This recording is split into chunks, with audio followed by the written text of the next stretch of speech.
The boy wasn't breathing. Coral pressed her webbed fingers against his chest, counting compressions the way she'd watched human sailors do once, years ago, when she'd been foolish enough to surface near their ships. 1, 2, 3. The storm raged around them, waves crashing against the jagged rocks that formed their temporary sanctuary. Salt spray stung her eyes, but she didn't stop. Couldn't stop. 4, 5, 6. Come on, she whispered, her voice barely audible over the thunder. Breathe. In the distance, through sheets of rain, she could see them. Massive warships cutting through the churning sea, their hulls painted with golden wolf insignias that gleamed even in the storm's darkness. Torches blazed on their decks despite the downpour, and voices carried across the water, desperate and commanding. Find the prince! Search every inch of these waters! The air cannot be dead! The Alpha King will have our heads! Deploy the diving crews! Now! Coral's heart hammered against her ribcage. Prince. They'd said prince. Her gaze dropped to the boy in her arms. He couldn't have been more than 8 or 9 years old. His dark hair plastered to his pale face, his small body limp and cold. Around his neck, half hidden beneath his torn tunic, hung a medallion that caught what little light penetrated the storm. Gold, intricate, unmistakable. The royal crest of the Wolf King's bloodline. No, no, no, she breathed. Of all the humans in all the ocean, she'd saved him. The boy suddenly convulsed, water exploding from his mouth as he coughed violently. Coral turned him on his side, supporting his small frame as he retched seawater onto the rocks. Relief flooded through her so intensely that her tail fin trembled, scales shimmering from deep blue to anxious silver. That's it, she murmured, rubbing his back. Get it all out. His eyes fluttered open, pale green like sea glass, and fixed on her face. For a moment they simply stared at each other. Then his gaze traveled downward, taking in her bare torso, her gills fluttering at her ribs, and finally, her powerful tail where legs should have been. Mermaid, he croaked, his voice destroyed by salt water. Shh. Coral pressed a finger to his lips, glancing nervously at the approaching ships. You need to stay quiet. Stay still. Coral. She whipped around, instinctively positioning herself between the boy and the voice. A head broke the surface of the water just beyond the rocks. Finn, his silver tail catching the lightning's flash. Her best friend since they were fingerlings, now her greatest liability. Finn, I can explain. Explain? He propelled himself onto the rocks with alarming speed, his expression a mixture of horror and disbelief. Water streamed from his shoulder-length white hair, and his typically playful gray eyes were wide with panic. Coral, what have you done? What have you done? He was drowning, she said simply, meeting his gaze without flinching. I watched his ship break apart. I saw him fall. What was I supposed to do? Follow the laws. Finn's voice rose dangerously. The first law, Coral. The one we learn before we can even speak. Never interfere with human affairs. Never reveal ourselves. Never, under any circumstances, save a drowning human. Behind her, the boy shifted, trying to sit up. She helped him, keeping one hand on his shoulder to steady him. He was shivering violently now, shock setting in. He's a child, Finn. He's not just any child. Finn pointed at the medallion with a shaking finger. Do you have any idea who you've saved? Look at his neck, Coral. Look at it. I know what it means. Do you? Finn moved closer, lowering his voice to an urgent whisper. That's Prince Kale, the only heir to the Alpha King's throne. The entire Wolf Kingdom is searching for him right now. And you? He laughed, a desperate, broken sound. You've broken the most sacred law in pod history. Coral's jaw tightened. Then I've broken it. The matriarch will execute you for this. And perhaps I deserve it. Coral. But not before I make sure he gets home safely. Finn stared at her, as if she'd grown a second tail. You can't be serious. You're going to make this worse? You need to leave him here right now and return to the pod. If you're lucky. If you beg for mercy. Maybe they'll only exile you. He'll die if I leave him here. Coral gestured at the warships. Look at them, Finn. They're searching in completely the wrong direction. This storm is pushing them further south. By the time they circle back, if they circle back, he'll have succumbed to the cold or been caught by the tide. That's not our problem. It's my problem now. She turned back to the boy, to Kale. who was watching their exchange with growing understanding despite his weakened state. "Can you stand?" He nodded, though when she helped him to his feet, his legs nearly buckled. She caught him, and Finn made a sound of pure frustration. "There's a cave system about 200 yards north," Coral said, scanning the coastline. "I've explored it before. It's above the high tide line, protected from the wind. I can hide him there until..." "Until what?" Finn demanded. "Until the entire kingdom descends on this stretch of coast? Until the matriarch sends hunters for you? Coral, listen to yourself. There is no good ending here. Then I'll make one." "You insufferable stubborn." Finn cut himself off, running both hands through his hair. When he spoke again, his voice was strained. "I should report you. I should swim back right now and tell the matriarch exactly where you are and what you've done. I know, but I won't." He met her eyes, and she saw the conflict there, the war between duty and friendship.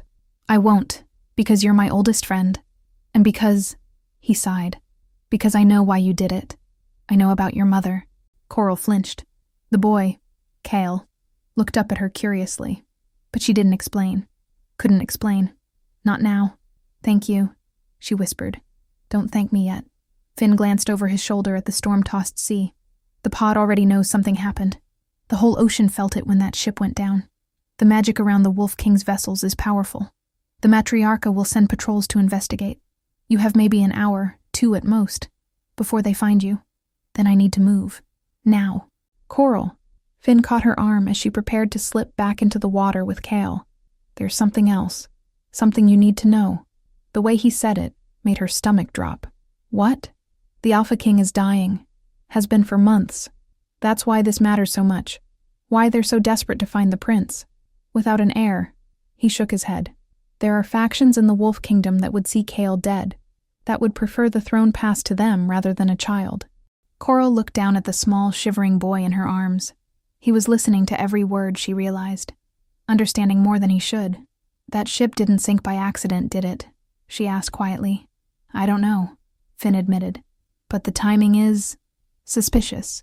A horn blast echoed across the water, deep, mournful, searching. The warships were spreading out, beginning a systematic grid search. They would reach this area eventually. "I have to go," Coral said. "I'll try to misdirect the pod patrols," Finn offered. "Buy you some time." "But Coral," his expression was grave. "Days, maybe. That's all I can give you. After that, you're on your own. That's more than I deserve. It's less than you need." He reached out, touching her cheek gently. "Be careful, please." Then he dove back into the waves and was gone, leaving only ripples in his wake. Coral adjusted her grip on Cale and slipped into the water, keeping close to the rocks where the shadows were deepest. The boy was heavy in her arms, not because of his weight, but because of what he represented. Every prophecy warning against involvement with humans. Every cautionary tale about mermaids who'd loved or helped or trusted the surface dwellers. All of them ended badly.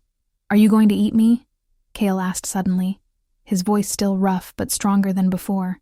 Despite everything, Coral almost laughed. "No. Promise?" "I promise." "Good." He was quiet for a moment as she navigated through a narrow channel between rocks. "My name is Kyle." "I know. What's yours?" She hesitated. Giving him her name made this real, made it personal. But he'd already seen her face, already knew what she was. What was one more secret broken? "Coral. Thank you for saving me, Coral." The simple sincerity in his voice nearly undid her. This was why the laws existed, she realized. Not because humans were inherently evil, but because they were like this. Grateful, trusting, human. Easy to care about. Dangerous to love. "You're welcome," she whispered. The cave entrance appeared ahead, a dark mouth in the cliff face that would be completely submerged at high tide, but was currently accessible. She hauled herself onto the rocky shore, her tail transforming into legs as soon as she was clear of the water. Another secret. Another broken law. Most mermaids couldn't do this, couldn't walk on land even temporarily. But Coral's bloodline was different, though she'd never known exactly why. Cale stared at her legs in amazement. How? Long story. She helped him into the cave, which opened into a surprisingly large chamber. Bioluminescent algae clung to the walls, providing a soft blue-green glow. "Sit. Rest. I'll see what I can do about getting you warm." There was driftwood in the back of the cave. She'd explored here often enough to know its contents, and flint from a previous explorer's abandoned camp. Within minutes, she had a small fire crackling. Kyle huddled close to it, his shivering gradually subsiding. "They'll be looking for you," he said after a while. "I know. Your people, I mean." That other mermaid said, "I heard what he said." Kyle was quiet, staring into the flames. When he spoke again, his voice was small. "My father is dying." Coral sat down beside him, keeping a respectful distance. "I'm sorry. Everyone wants something from me because of it. The generals want a war king. The advisors want a puppet. My stepmother—" He cut himself off, shaking his head. "She wants me gone." "Your stepmother?" "The Queen Regent. My father married her 2 years ago, after my mother died." His hands clenched into small fists. "She smiles at me in court, but her eyes are always calculating. She has sons from her first marriage. Older sons. If I were to disappear, that's why your ship sank," Coral realized. "She arranged it. I can't prove it, but yes, I think so." He looked at her then, his sea-glass eyes ancient in his young face. "You should have let me drown. It would have been simpler for everyone." "Don't say that. It's true." "No." Coral's voice was firm. "It's not. Your life has value, Kale. Not because of your crown or your throne or your bloodline. Because you're a person. A child. And no child deserves to drown in the dark." Tears welled in his eyes, and suddenly he was crying. Great, racking sobs that shook his small frame. Coral didn't think. She just pulled him close, letting him cry into her shoulder while the fire crackled, and the storm finally began to subside outside. She'd broken every law. She'd doomed herself. But as she held this frightened, lonely boy who bore the weight of a kingdom on his shoulders, Coral couldn't bring herself to regret it. Not yet. Not ever. 3 days passed in the cave, and Coral learned that saving a prince was far easier than keeping one alive. Kale developed a fever on the second night, his small body burning with infection from the seawater he'd inhaled. Coral dove repeatedly into the ocean, risking detection to gather medicinal kelp and sea herbs her mother had once taught her about. She made poultices, forced him to drink bitter teas, and stayed awake through the night monitoring his labored breathing. By dawn of the 3rd day, the fever broke. "You should have been a healer," Kale said weakly, managing a small smile. "I should have been a lot of things." Coral wrung out a cloth in cool water and placed it on his forehead. "How are you feeling?" "Like I was hit by a ship." He paused. "I suppose I was." "Despite everything," she laughed.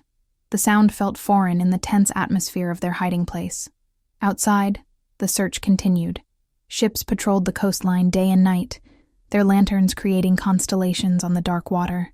Soldiers combed the beaches. Diving crews explored every reef and rock formation. They were thorough, methodical, and getting closer, but they weren't the only ones searching. On the second night, Coral had spotted them. Sleek, dark shapes moving through the water with predatory grace. Pod hunters, 6 of them, led by her Aunt Tempest, the matriarch's most ruthless enforcer. They'd passed within 50 yards of the cave entrance, their sonar pulses making Coral's teeth ache. Finn had kept his word and misdirected them south, but he couldn't hold them forever. "Tell me about your world," Kale said now, pulling her from dark thoughts. "The underwater one." Coral settled beside him, grateful for the distraction. "It's beautiful. Cities of coral and crystal. Gardens of sea flowers that glow in the dark. We have orchestras of whale song. Festivals during the full moon when the water turns silver. It sounds magical. It is. Or it was." She drew patterns in the sand with her finger. "Before I broke everything. You didn't break anything. You saved someone. In my world, those are the same thing." Kyle was quiet for a moment. "Why? Why do your people hate humans so much?" Coral hesitated. This was history every mere child learned, but it felt different explaining it to one of them. 200 years ago there was a war. Your ancestor, the first Alpha King, wanted to expand his territory into the ocean. He sent ships, built underwater fortifications, hunted whales and dolphins to extinction in these waters. My people fought back. Who won? No one. Both sides lost too much. She met his eyes. The Alpha King's firstborn son drowned in the final battle. In retaliation, he developed weapons that could destroy entire coral cities. My people's queen was killed by his harpoon ships. Eventually, a truce was called, but the terms were clear. We stay in our world. You stay in yours. Never shall the two meet. That's why saving me was forbidden. That's why saving you could start another war. The weight of that statement hung between them. Cale pulled his knees to his chest, looking impossibly small. My father told me once that the greatest kings aren't born. They're forged by the choices they make in impossible situations. Wise words. I never understood them until now. He looked at her. You're being forged right now, aren't you? By choosing to protect me. Before Coral could respond, a sound echoed through the cave, the scrape of metal on stone. They both froze. Voices drifted in from outside. Human voices, speaking in low tones. The regent said the boy drowned. Why are we still searching? Because the Alpha King hasn't given up hope, and because we're paid to follow orders, not question them. If you ask me, finding the prince alive would complicate things. The regent's been good to us. Keep your voice down. And keep searching. Coral's heart hammered. She extinguished the fire with a handful of sand, plunging them into darkness broken only by the faint glow of algae. She pulled Cale deeper into the cave, into a narrow crevice she'd discovered on the first day. Not a sound, she breathed. They pressed against the cold stone as footsteps entered the cave. Torchlight flickered across the walls. Coral could see their shadows. 4 men, armed, systematic in their search. One of them paused near the fire pit, kneeling to examine the ashes. These are recent. Someone's been here. Smugglers, probably. These caves are known for it. Maybe, a horn blast cut through the air. 3 short bursts, the signal for a sighting. They found something at the northern beach. Move. The soldiers rushed out, their footsteps fading. Coral waited 5 full minutes before allowing herself to breathe normally. That was too close. Cale whispered. They're not just searching anymore. They're hunting. She turned to him. Your stepmother's men are mixed in with the loyal soldiers. They want to find you first. To kill me. Yes. Cale's jaw set with determination beyond his years. Then we need to leave. Tonight. I won't let you die protecting me. And go where? The ocean is patrolled by my people. The land is covered by yours. There has to be somewhere. Another sound interrupted them. Not human this time. A high-pitched clicking that made Coral's blood run cold. Sonar. Pod hunters. Right outside the cave. Coral. A voice she recognized. Her cousin Marina. We know you're in there. The matriarch offers mercy if you surrender now. Return to the pod. Face judgment. This madness ends tonight. Coral moved to the cave entrance, staying hidden in shadows. In the water below, she could see them. 8 hunters now, forming a semicircle.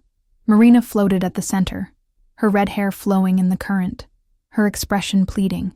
Marina, please, don't make this harder than it is. Whatever you think you're doing, it's not worth your life. He's a child. He's human. We have laws for a reason, Coral.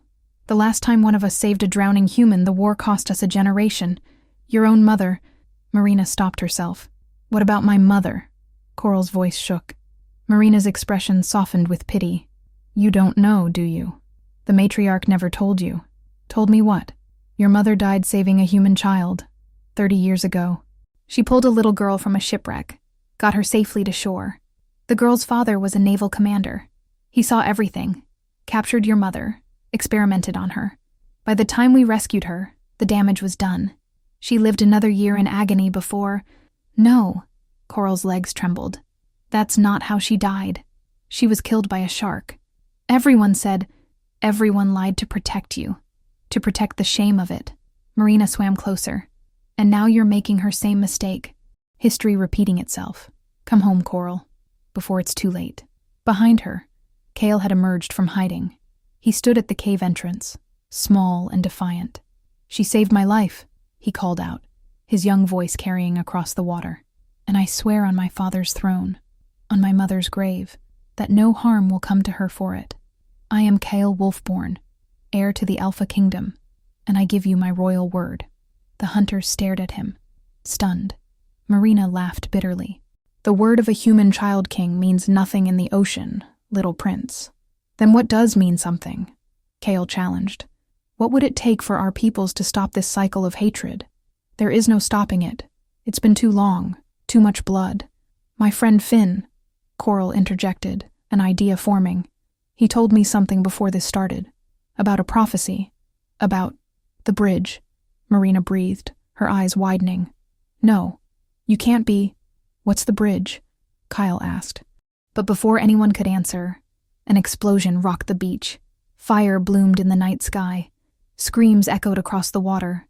The Northern Patrol had been attacked, and in the chaos, Coral saw them.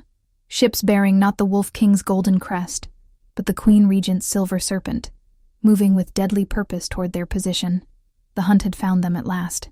The Queen Regent's ships arrived with the dawn, cutting through morning mist like steel through silk.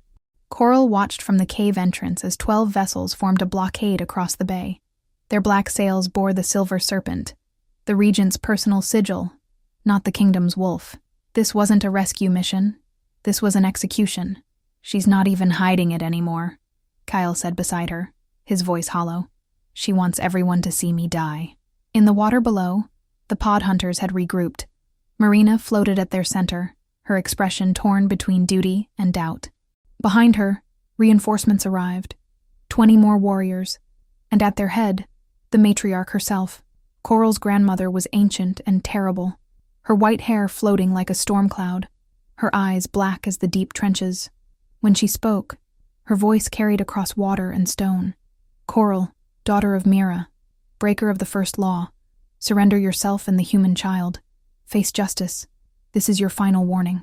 2 sides closing in. Kale observed with eerie calm. Nowhere to run. There's always somewhere to run.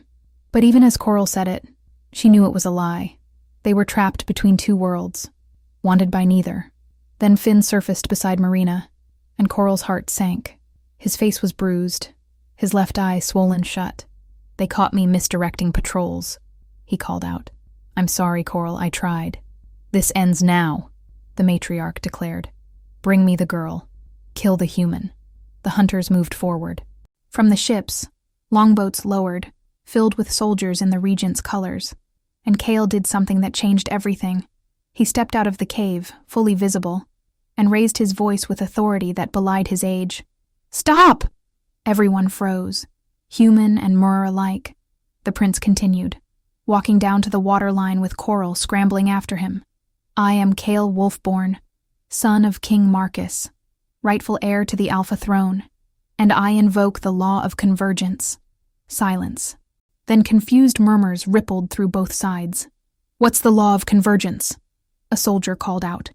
An ancient rite, Kale replied, and Coral realized he must have learned this from his royal tutors. When 2 sovereign powers dispute over shared territory or action, a neutral trial must be held. Both sides present their case. Both sides honor the verdict. There is no such law between our peoples, the matriarch said coldly. Then let me create one. Kyle's voice rang clear. My father lies dying. Your warrior broke your laws to save my life. Both our worlds stand at a precipice. So I ask, can we be brave enough to try something different? From the flagship, a woman emerged on deck. Tall, beautiful, draped in silver and white. The Queen Regent. Her voice dripped with false sweetness. How touching, stepson. But you're in no position to invoke anything.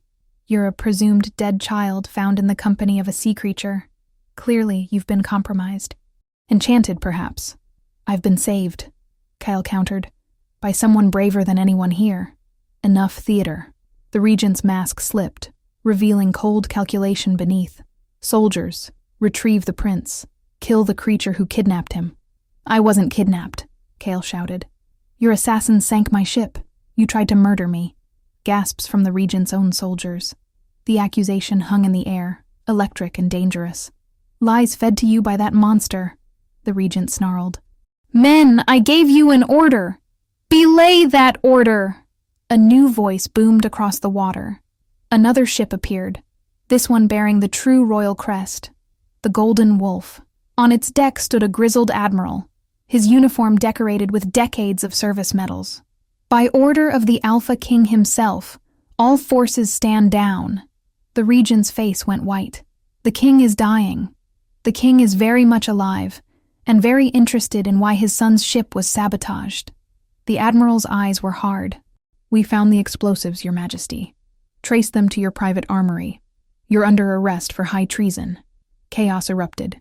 The regent's soldiers turned on each other, some loyal to her, others to the crown. Steel rang against steel as fighting broke out on the decks. In the water, the pod hunters watched, uncertain. Coral felt it then, a tingling in her spine, a burning in her blood. Ancient words surfaced in her memory, words her mother had whispered in fever dreams before she died. When the waters meet the blood of kings, the bridge shall rise again. Power surged through her, painful and exhilarating. Her form shifted, shimmered. She was neither fully mer nor fully human, but something between, something forgotten. Light exploded from her body, so bright that everyone shielded their eyes. When it faded, Coral stood transformed. Her tail was gone, replaced by legs, but her skin retained its iridescent scales. Her gills remained, but she could breathe air. She stood at the literal boundary between sea and shore, between two worlds. The bridge. The matriarch stared, recognition dawning in her ancient eyes. The bloodline survived. After all these years, what's happening? Marina whispered. She's a bridge walker, the matriarch said. And for the first time, Coral heard awe in her grandmother's voice. Born once every 10 generations, able to walk in both worlds, bound to neither. The last one created the peace treaty that ended the war. Coral's voice emerged strange and resonant, as if speaking with ancestral weight. I broke your laws, grandmother, but laws that forbid mercy are laws that deserve breaking. I saved Kale not as mer or human, but as one living being helping another. That's what the bridge represents. The truth that we're not as different as we pretend. She turned to face both armies, both peoples. The war between our worlds was built on fear and pride. It's sustained by distance and ignorance. But it doesn't have to be. She held out one hand to Kale, the other to Marina. I propose a new treaty. True peace, cultural exchange, mutual protection. Impossible, the matriarch said, but her voice lacked conviction. Is it? Kyle took Coral's hand. My father sought peace before he fell ill. Let me continue his work. Let me be the king who finally heals this wound. Marina hesitated, then swam forward and clasped Coral's other hand. The younger generation wants this. We're tired of ancient hatreds. Finn joined her. Then other young pod members. On the ships, soldiers, those loyal to the true crown, lowered their weapons. The matriarch and the admiral locked eyes across the water. A long moment passed. The child speaks wisdom, the admiral finally said, and the king would approve. The matriarch's stern expression cracked. She looked at Coral, really looked at her, and saw not a lawbreaker, but her granddaughter. Her daughter's daughter, carrying forward a legacy of courage. Very well, she said softly. Let the bridge rise again. Epilogue. 6 months later, the grotto had been transformed into a meeting place, neutral territory where mer and human could interact freely. Coral stood on its shore, watching delegations from both sides share food, stories, and tentative friendship. Kyle approached, no longer the frightened child from the storm. He wore his crown now, but carried it lightly. The trade agreement is finalized. Your people will protect our ships from storms. We'll establish marine sanctuaries in your territories. Progress, Coral smiled. It's more than that. It's a beginning. He glanced at her. Father wants to meet you, to thank you properly. I saved one life, Kale. You're saving 2 civilizations. We're doing it together. As the sun set, painting the water gold and rose, Coral felt at peace for the first time since that storm-torn night. She'd found her purpose, her place between worlds. Then she saw it, a dark shape on the horizon. Not a ship, something vast and ancient, rising from the deep trenches where even merfolk feared to swim. Finn appeared beside her, his expression grim. Coral, the deep ones are stirring, the ones from before the war, before even the matriarchs. Something's waking them. Coral's hand found Kale's. Then we'll face it. Together. The prince nodded. Together. And as darkness rose from the depths, The bridge stood ready, flanked by two worlds united at last, facing whatever came next, not as enemies, but as one.